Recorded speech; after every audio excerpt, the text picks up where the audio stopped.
kubera iki uyu munsi Felix Tshisekedi atitabiriye inama yahuje East African Community na SADC, imiryango y'ibihugu yombi igihugu cye kibereye umunyamuryango, yabereye i Dar es Salaam. Reka tubirebere hamwe. Muvandimwe rero mudukurikiye, mukomeje kudukurikira kuri GGO TV. GGO ni ukuvuga the Global Green Optimistic TV.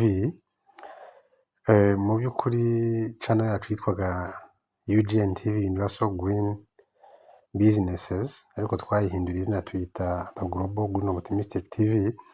Twayihinduye nyuma yo kubona ko igihugu kibi cyane mu kwangiza ikirere, mu kwangiza ibidukikije, aricyo leta zunze ubumwe za Amerika. Birazwi ko ni igihugu kigendana ibibi gusa, ni igihugu cyakoze ubucakara, cyakoreye abirabura ubucakara n'abandi. Ni igihugu cyonyine mu isi cyateye abantu ibisasu bya kirimbuzi, n'ubu biracyabagiraho ingaruka. Ni nacyo gihugu kandi cya mbere gituma ibidukikije byangirika, kubera yuko ibyo bisasu bya kirimbuzi cyakoze byatangiye kwangiza ikirere deja, ariko noneho n'abandi bahise bajya mu marushanwa yo kubikora kugira ngo babashe kwirwanaho, kwirengera imbere y'icyo gihugu kibi. Ibyo rero bikazamura n'ubundi umubare w'abangiza ibisasu, w'abangiza nako ikirere n'ibidukikije, ariko tujuru biturutse kuri leta zunze za Amerika.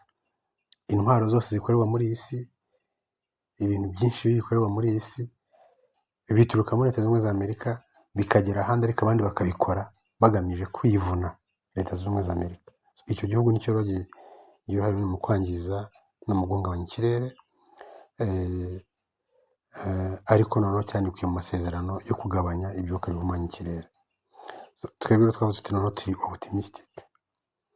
turi optimistic yuko nubwo Amerika itarimo, ikirere kizabungwabungwa harimo uruhare rwacu n'urw'abandi. Duhita tuvuga rero ngo we are the Global Green Optimistic TV. Ikiganiro cyacu rero karakanyuzemo. Ikiganiro cyacu tugiye kuganira ku mpamvu Felix Tshisekedi Tshilombo atitabiriye inama yahuje icyarimwe SADC na East African Community. Iyo ngiyo ni imiryango yombi igihugu cya Repubulika Iharanira Demokarasi ya Kongo kibereye umunyamuryango.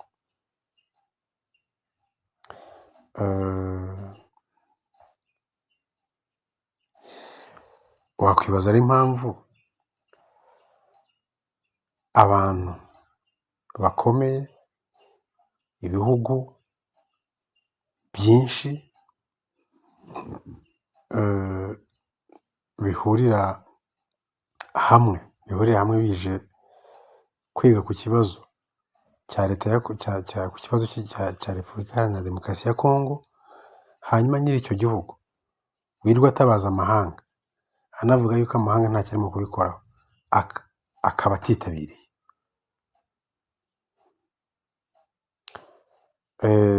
Igomba kuba ari impamvu kamemu ikomeye kandi ifatika. Amakuru rero mfite nshaka kubaha ni uko hari impamvu koko ikomeye yatumye Perezida Felix Tshisekedi atitabira iyo nama. Inama ikomeye yitezweho kuba yakemura ikibazo cya Repubulika Iharanira Demokarasi ya Kongo. Iyo nama najya mbabwire ko yitabiriwe n'abaperezida benshi cyane, harimo Perezida w'u Rwanda Paul Kagame yitabiriye, Samia Suluhu wa Tanzania ari naho yabereye muri Dar es Salaam yitabiriye, Perezida wa Zimbabwe Mnangagwa yitabiriye, Perezida wa Malawi yitabiriye, Perezida wa Somalia yitabiriye, perezida wa Kenya yitabiriye, perezida wa Uganda yitabiriye, abaperezida benshi na delegasiyo zabo bitabiriye iyo nama kugira ngo bigire hamwe uko bakemura ikibazo cy'umutekano mu burasirazuba bwa Repubulika Iharanira Demokarasi ya Kongo, ariko nyir'ubwite ukeneye gufashwa niwe utitabiriye. Kigomba kuba ari ikibazo gikomeye. Nyuma rero yo kureba amateka ya kiriya gihugu no gukurikirana uko byifashe kuri Tshisekedi, naje gusanga impamvu atitabiriye ari uko ari indembe. Ni indembe, ari mu bitaro, ararembye. Ibi ni ukuri, ameze nabi, ararembye, kuko birumvikana ko nta yindi mpamvu yatuma Tshisekedi atitabira iriya nama y'ingenzi cyane mu kumufasha gukemura ikibazo kiri mu gihugu cye cy'umutekano. Uti rero arwaye ate? Kuva mu myaka ya za 60,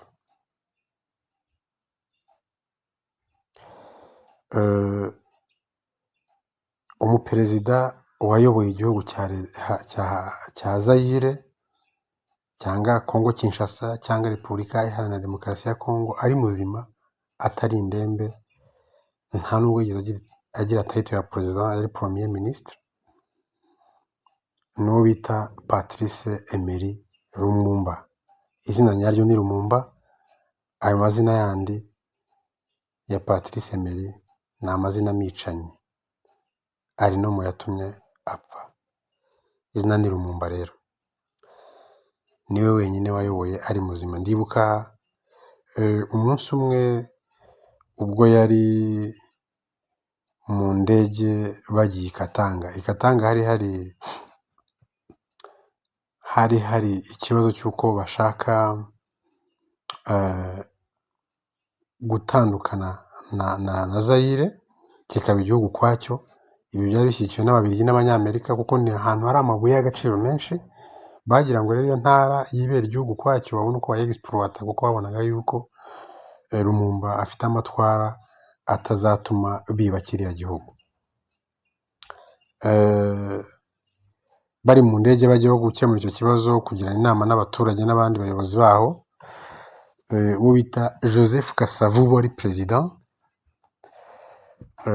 Perezida yabaga ari uw'icyubahiro, ntabwo ari we wegizekitaga. Minisitiri w'intebe niwe wari wegizekitaga, niwe wabaga ari ushinzwe ibikorwa by'igihugu ku rwego rwo hejuru. Bari mu ndege bajyayo,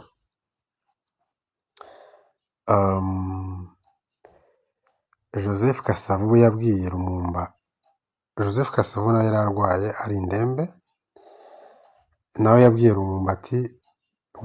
Lumumba ati le Congo est trop grand pour nous. Kongo ni nini cyane kuri twe. Ni nk'aho ashaka kumubwira ngo reka twemere icikemo kabiri.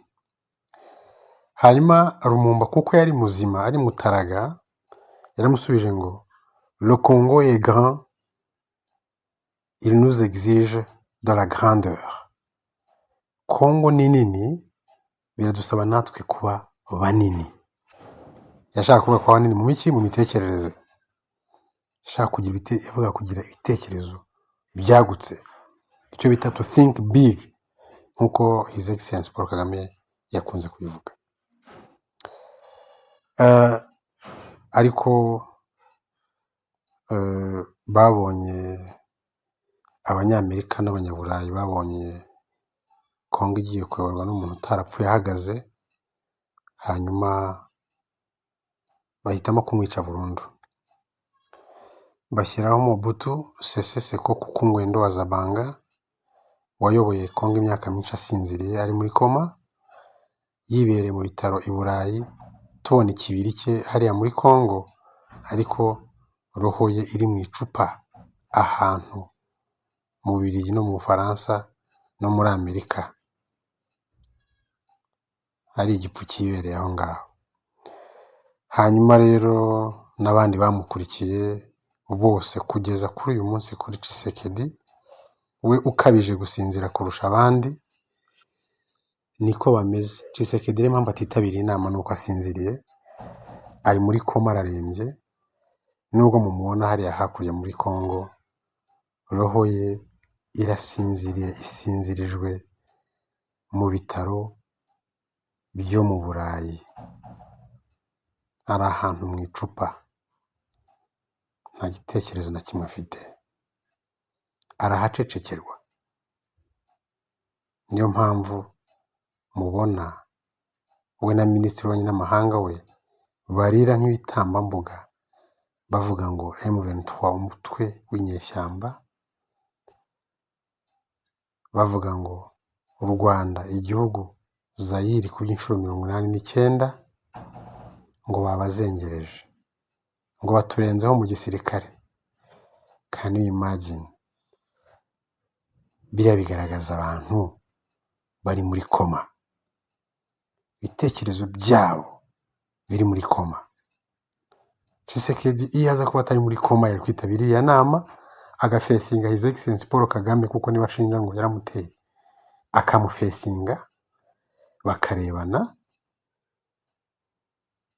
bakavuga rwose bahanganye, akamwereka kuko ari umugabo uwijaya kwanza, uyoboye igihugu cy'ijaya. Ariko ni umurambo, uriya mugabo ni umurambo, n'igihugu cye cyabaye umurambo. Rwose ntabwo yatinyuka kurebana mu maso na Paul Kagame. Ntekereza ko yabitekereje akabona yaba ameze nk'impyisi ihanganye mu maso n'intare, ariko impyisi mvuze ikintu kinini, ngira ngo yaba ameze wenda nk'umuhari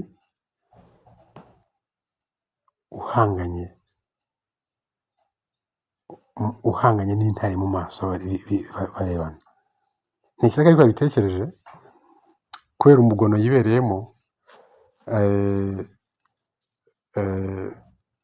Telekomande y'Iburayi ikamubwira ngo komeza wiryamire, komeza wisinzirire. Ngayo nguko nuko bimeze. Tshisekedi ntabwo yitabira iriya nama kuko ari muri koma, ntiyari kubasha kuyijyamo. Ubyumva ukundi rwose yabivuga muri comment, kandi ubyumva nkanjye nanyihere subscribe, ashyireho comment, ashyireho like, hanyuma anasharinge ku bandi.